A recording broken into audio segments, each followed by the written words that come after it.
Hello, today we are solving a problem on the application of friction force and the following question. A sprinter with a mass of 67 kilograms wants to accelerate from rest to a speed of 13 meters per second over a distance of 22 meters. What coefficient of static friction is required between the sprinter's shoes and the track? How long will it take him to make this run up?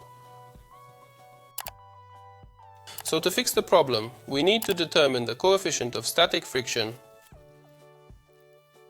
and the time it takes to accelerate to a given speed. We know the mass of the sprinter 67,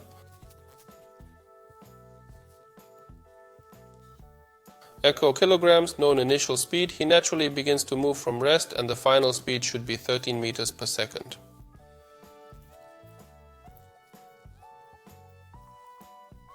And this acceleration must take place at a distance of 22 meters. Let's depict in the figure the force acting on this sprinter.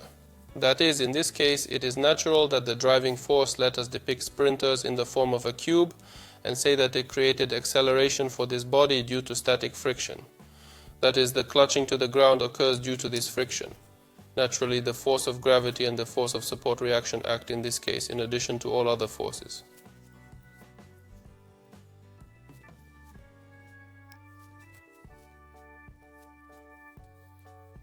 And there is an acceleration directly, due to which the speed of this person increases. If we now write down Newton's laws for this situation, then if acceleration appears, naturally we begin to work with Newton's second law, which says that the passage of a body's mass to accelerate a given object is the sum of all forces acting on this body.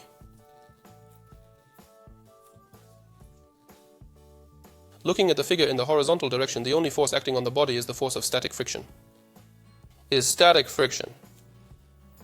And in the vertical direction, we still see the compensation of gravity and the reaction force. Let's solve the resulting system of equations. To do this, we will write out the static friction force. It's equal to the product of the coefficient of friction, the force of the support reaction, which is equal to the force of gravity. Then we get the equation.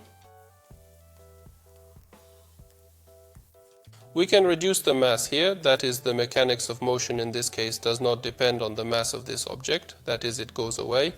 And to estimate the coefficient of friction, we see that it will depend on the acceleration that this person acquires and the acceleration of free fall.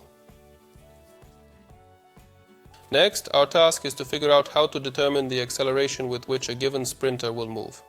To do this, we know the displacement and we know the two velocities. To calculate the acceleration, we have a formula in which there is no need to look for the time of this movement. That is, the displacement is the ratio of the difference of the squares of the final and initial velocities and divide by twice the acceleration.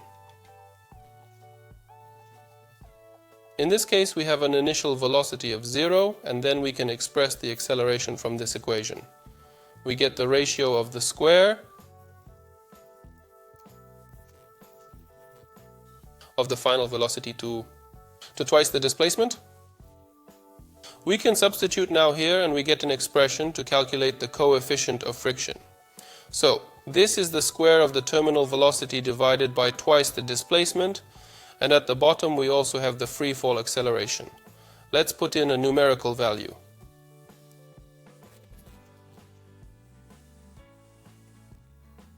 So that's square divide by 2 times 22 meters and 981 times the free fall acceleration.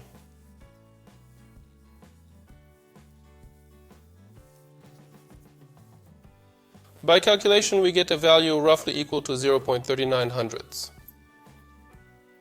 All in all, this is a pretty good value for the coefficient of friction. Now the second question is to estimate the time for which it was possible to gain this speed. Here we can also solve these problems in different ways, and in this case we can use the formula when we do not know, for example, with what acceleration the body moves, but we know the traveled path, we know the initial and final velocity, and then the time for this movement can be estimated by the formula. This is the ratio of the doubled path to the half sum of the initial and final velocities. Let's put a value on it and look at the calculation of time. 2 times the distance traveled and divide by the final velocity of 13 meters per second. this acceleration time might be about 3.4 tenths of a second. That in general, of course, for a real person there may arise a question of how it is even possible to accelerate to this speed at all. That is, here we can use such tasks to estimate the limits of human capabilities in general and calculate how feasible this or that task can be in real life. That is, the laws of mechanics can describe not only actually produced processes but also estimate the percentage of fulfillment of a task in terms of such values. So today we have applied Newton's second law to solve the problem taking into account static friction, and now you will be able to work with similar examples in the tasks given to you. That's all for today. See you in the next lessons. Have a nice rest of the day.